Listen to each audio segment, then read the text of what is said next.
আসসালামু আলাইকুম। সবাইকে আবারও স্বাগতম আমাদের আরেকটি টিউটোরিয়াল দেখার জন্য। তো এই পর্বে আমরা দেখব আইডিএম এর মাধ্যমে কিভাবে আমরা ইউটিউব থেকে ডাউনলোড করতে পারি। অনেক সময় অনেকের দেখা যায় যে আইডিএম এর যে আইকনটি ইউটিউবে আসার কথা ছিল সেটা আসে না। তো সেটা না আসার যে মূল কারণ সেটা হচ্ছে আইডিএম সিসিটা ফায়ারফক্স পায় না।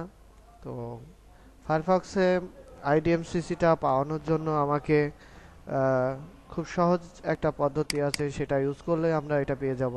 যেমন এখানে আমি আইডিএম গুগলে যে আইডিএম লিখবো আইডিএমসিসি 7.3 এইটা যদি হয় অসুবিধা নাই। তো এর থেকে লেটেস্ট ভার্সন দিলেও কোনো সমস্যা নাই। তো আমি একটি উদাহরণস্বরূপ আমি একটি আইডিএমসিসি দিয়েছি, দেওয়ার পরে এটা ইনস্টল হবে। ইনস্টল হওয়ার পরে এখানে আমি ইনস্টল দিব। আচ্ছা, তার আগে ইনস্টল সাকসেসফুল, তার আগে এটা এটা আবার দেখিয়ে দেই। আমি আইডিএমসিসি 7.0 তো আমি এটা সেট আপ দিয়েছিলাম এখান থেকে একটি ডাউনলোড করে ফাইল।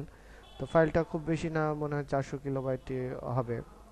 তো এটা ক্লিক দেওয়ার পরে আমার এটা একটি পেজ এসছে। পেজ আসার পরে আমি এটা ইনস্টল দিব। ইনস্টল দেওয়ার পর এখানে ইনস্ট্রাকশন সবই দেওয়া আছে, খুবই সহজে আপনি এটা সমাধান করতে পারেন।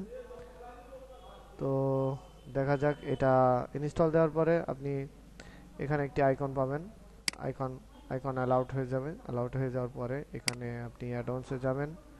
অ্যাডঅনসে যে আপনি আইডিএমসিসিটা ডাউনলোড দেখাচ্ছে, এটা হয়ে গেছে। এটা ইনেবল করে দিলে এটা দেখাচ্ছে সাকসেসফুলি ইনেবলড হয়ে গেছে। তো রিস্টার্ট করতে বলে আইডিএমটা, আমি এখানে এটা ক্লোজ করে দিয়ে আবারও ফায়ারফক্সটি অন করব।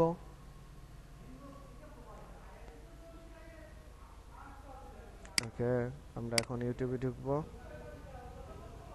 ইউটিউবে ঢোকার পরে আমরা দেখব যে আমাদের ইউটিউবে যে ডাউনলোড ম্যানেজারে যে আইকনটি ওইটি এসছে কিনা। তো আসুন আমরা যে কোনো একটি ভিডিও ইউটিউব থেকে আমরা দেখি।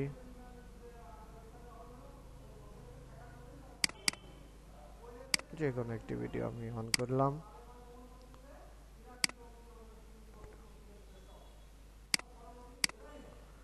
ওকে, এটি বাফারিং করছে এবং দেখুন এখানে খেয়াল করে এটি আইডিএম এর যে আইকনটি আমরা প্রত্যাশিত করছিলাম সেই আইকনটি চলে এসেছে।